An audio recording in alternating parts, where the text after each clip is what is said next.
Developing relationships. It's the first step a team of community partners is taking to help the homeless population in Council Bluffs. Our Sydney Babb spent the morning with the team at the city's largest encampment to see firsthand what they're doing to serve the community.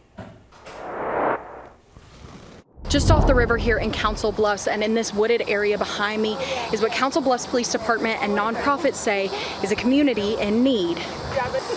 Casey, Amanda. Sergeant Dan Stuck is checking in on his community, as he would say. Walking through the homeless encampments along the Missouri River and checking in on the people living there is important for their homeless outreach program. They know who, that we know where they're at, we know they're here, and that, everybody else here can know who they are. And that hopefully those that really want the services and need the services, we can get connected to those services. For a week now, Sergeant Stuck has been connecting people living in these camps with organizations that can help them get IDs, housing, and medical care. The program is also providing meals every day they're there. Almost like a resource fair brought right here to the encampments of the individuals that are staying out here. So meeting them where they are, identifying what it is that they need.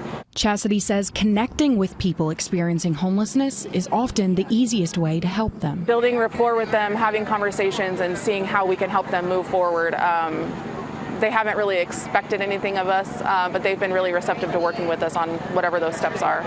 One woman living there was born in Council Bluffs. While she's been homeless most of her life, she feels inspired to make a change when she's offered support and kindness from her community.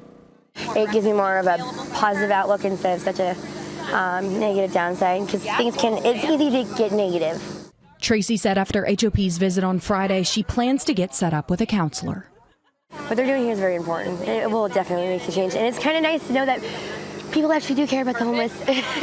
Leaders of the project say they aren't stopping here.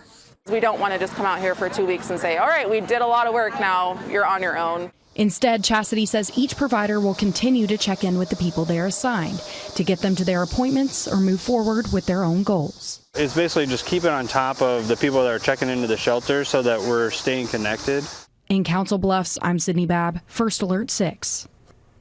Sydney, thank you. Organizations involved include United Methodist Nurses, New Vision's Homeless Services, and Heartland Family and All Care Health. They plan to stay out for another week with Council Bluffs Police. All right, listen up. University of Nebraska-Lincoln plans to eliminate at least 60 positions as they look to close a large budget shortfall. UNL